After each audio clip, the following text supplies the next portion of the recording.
I wish we had a commercial cam. Welcome back to Velshi and Ruhle. $5 billion.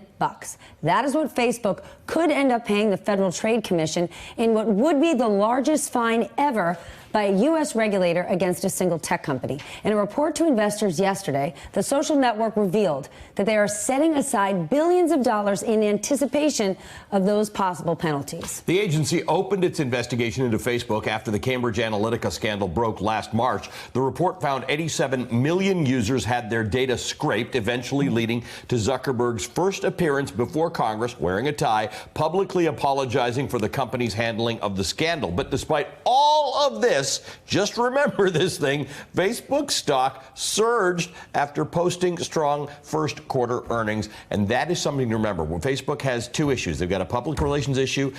They don't have much of a stock price issue at the moment. Joining us now, Scott Galloway, a professor at the NYU Stern School of Business and an expert on all things Facebook. To Ali's point, Scott, Facebook, lots of public outrage they face, but never anything that affects their bottom line. Do you think this is do you think this is going to have a real impact, a real dent? Oh, Stephanie, not only do I not think it's not going to have a dent, but I think the FTC has unwittingly been sort of co-opted into being a co-conspirator in Facebook. And effectively what you have is a fine that puts aside some of the uncertainty at a price tag that Facebook can shrug off. Let's talk about numbers here.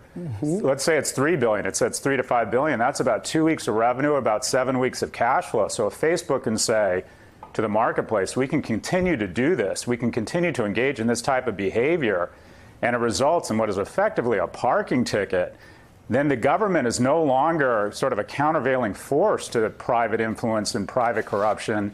It's now sort of been co-opted into a co-conspirator. So not only does this not deter things, this probably enables them. Wow. So, you have to remember, $5 billion is a lot to most, to Facebook. No, it's nothing. And Scott has written a book Scott's like us. He's pro-business. He believes in the capitalist system. He's pro-technology. But, Scott, you have come to the conclusion that much more needs to be done to manage how companies like Facebook behave. So what does success look like? What does a good answer to Facebook's irresponsibility in terms of privacy and data look like? Thanks, Ali. That's a generous question. Just as you're driving on the freeway and it says that fines are doubled because there's people working on the highway and irresponsible behavior might result in very negative outcomes, or sentences are tripled if you deal drugs near a school, because obviously that has additional ramifications. I feel when we're talking about FTC violations around privacy, we're not talking about consumer harm. We're talking about actions that might actually enable violence, that might spin up violence. And my advice to these regulatory agencies is they need to add a zero to these fines. A fine is meant to be a deterrent, and the algebra is simple here.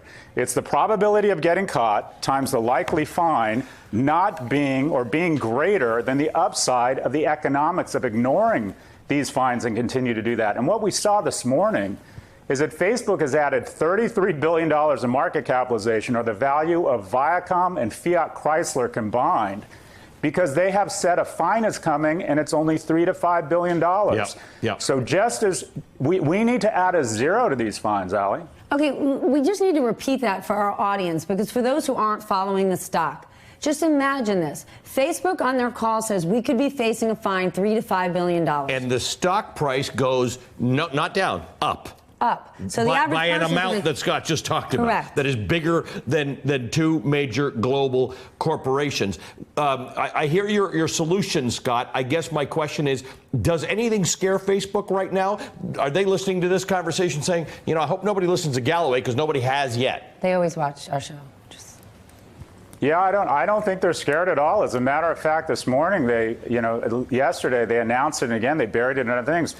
They announced their new chief legal counsel is a very talented lawyer who architected the legislation to kind of jam through the Patriot Act. So, and then Sheryl Sandberg said, this individual, Jennifer Hempstead, will help us fulfill our mission. And my question is, well, what exactly is Facebook's mission when they bring in the architect of an individual who helped get through laws that we found were unconstitutional and, quite frankly, cost us a lot of our moral authority as a nation. So there are some very frightening things here, including the fact that Facebook does not seem to be frightened at all. Nope. Scott, good to see you. Thank you for joining us. Scott Galloway is the author of a book. I think it's always been an important book to read. I think you should read this. It's called The Four, and it's about tech companies, Amazon, Apple, Facebook, and Google. It's part of the zeitgeist now. It's a conversation we have to have. Thank you, Scott.